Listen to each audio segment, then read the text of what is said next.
Hey everyone, welcome to this explainer. Today we're diving into a seriously paradigm-shifting concept that completely reimagines how we view our reality. What if the universe isn't just a collection of random floating chaos, but instead a rigidly compiled software system governed by strict mathematical code? Think about it. What if everything around you, from the stars in the night sky to the literal thoughts in your head, is rendering frame by frame, much like a high-performance computer? Well, today we're going to examine the Logos field theory, which is a fascinating framework that models physical reality as an intricate cosmological systems architecture. To get a feel for this, take a look at this intricate geometric network. This represents what's called the Unified Arithmetic Network. And the core thesis here is absolutely mind-blowing. It suggests that physical reality isn't a continuous analog flow at all. Instead, it's scheduled, calculated, and stabilized frame by frame across this vast mathematical grid. Essentially, the universe fundamentally operates on discrete, quantized steps of arithmetic, translating deep mathematical rules into the physical space and time we experience every single day. So to make sense of this universal reference manual, we'll break it down into 6 quick sections. First, the universal master clock. Second, mathematical firewalls. Third, relativistic and gravitational limits. Fourth, macroarchitecture. Fifth, the universal falsification matrix. And finally, the mind-brain fusion identity. Okay, let's dive right into part 1, the universal master clock. Let's start at the very foundation of this architecture. Looking at these core system parameters, you'll see the system master clock right at the top, denoted by the Greek letter nu sub-0. And just below that is the base spatial micropixel, or delta x sub-0. The math we're looking at is literally defining the physical limits of existence. You can see it's tightly calculated using the speed of light, c, multiplied by the base execution time quantum. This mathematical relationship is absolutely crucial because it sets the absolute lowest rendering bounds of physical space.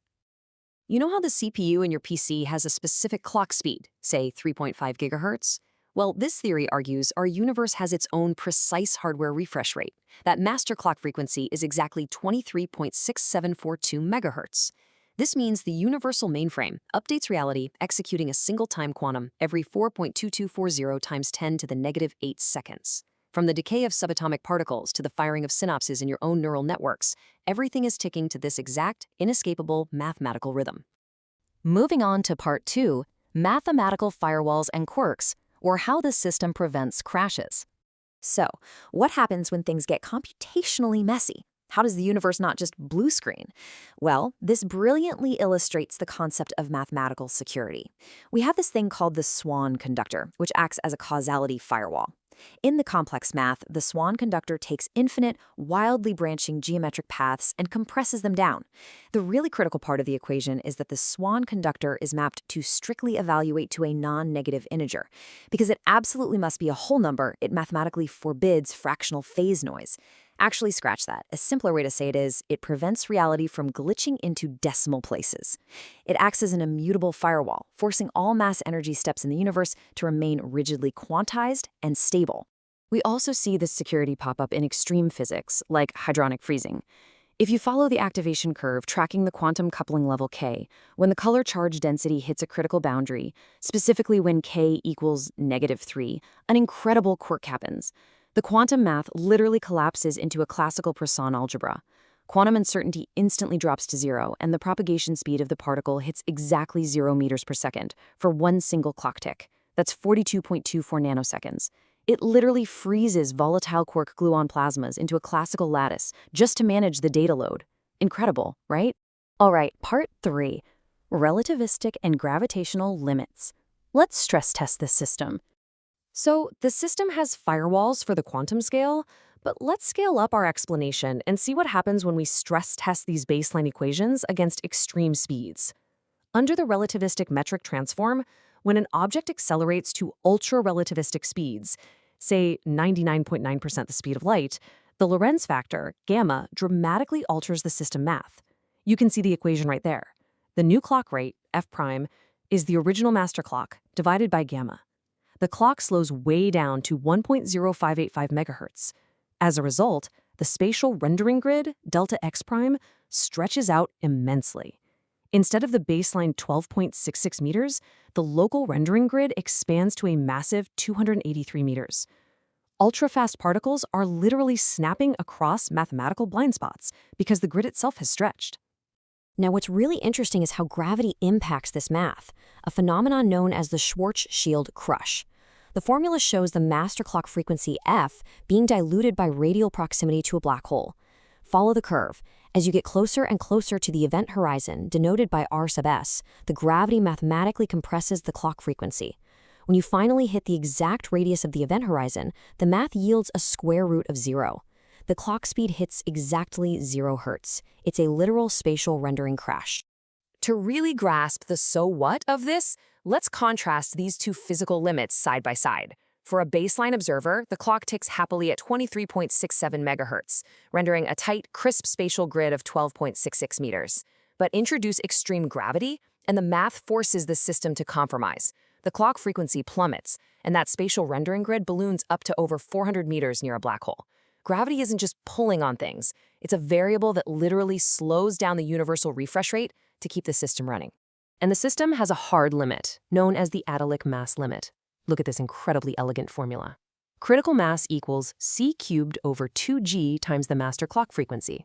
That calculates out to exactly 4.2895 solar masses. That is the absolute maximum data load a single macropixel can handle for a non-spinning core. Now, if the star is spinning, frame dragging occurs. This acts exactly like overclocking an asynchronous multi-threaded processor, pushing the absolute maximum 3D rendering ceiling up to 8.5790 solar masses. But this brings up a massive question. What happens when a stellar core collapses and actually exceeds that hard rendering limit of 4.2895 solar masses? If the system can't process the data load, what does it do?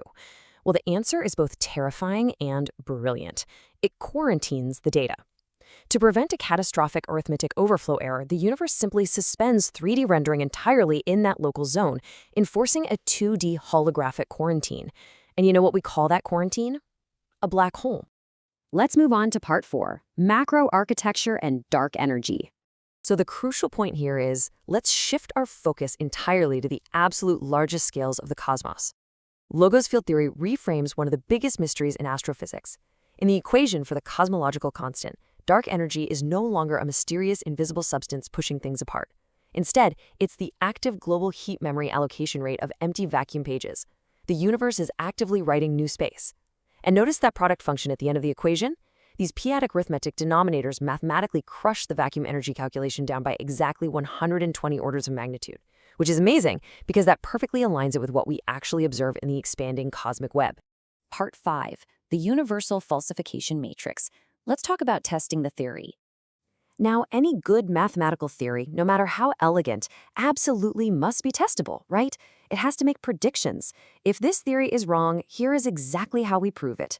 First, if we measure high-energy particle decay or neural timing and we find perfectly continuous analog timing that lacks that 42.2 nanosecond stair-stepping we talked about, the theory fails. Second, if ultra-fast particles don't snap across those stretched 283-meter macrogrids, the code breaks. And third, if astronomers definitively discover a stable, non-spinning stellar mass black hole securely measured below 4.289 solar masses, it invalidates the entire hardware capacity model. Discrete math means discrete observable limits. Basically, the universal falsification matrix acts as the ultimate cheat sheet for astrophysicists and quantum mechanics. It maps the physical phenomena across different scales directly to their underlying mathematical triggers. If you want to test the hardware capacity limits of the universe, from the tiny quantum scale all the way up to huge dark matter halos, this matrix tells you exactly what empirical anomalies to look for in the data. And finally, part 6, the mind-brain fusion identity. For our final section, let's move to and see how this builds into the most personal system of all, consciousness. Mapping the physical brain to the subjective mind reveals that under this theory, the physical biological brain is essentially a discrete pedagogic engine. It calculates localized wait states, firing synapses and routing network traffic rigidly at that exact 23.6742 MHz clock speed. The hardware is discrete, but the global Mellon transform mathematically smooths that choppy discrete data into a seamless, continuous topological sheet. I want you to really absorb this quote for a second. The brain is the discrete physical circuitry. Consciousness is the rendered continuous monitor display. Just like you don't look at your computer screen right now and see binary ones and zeros, You don't feel your individual neurons mathematically firing.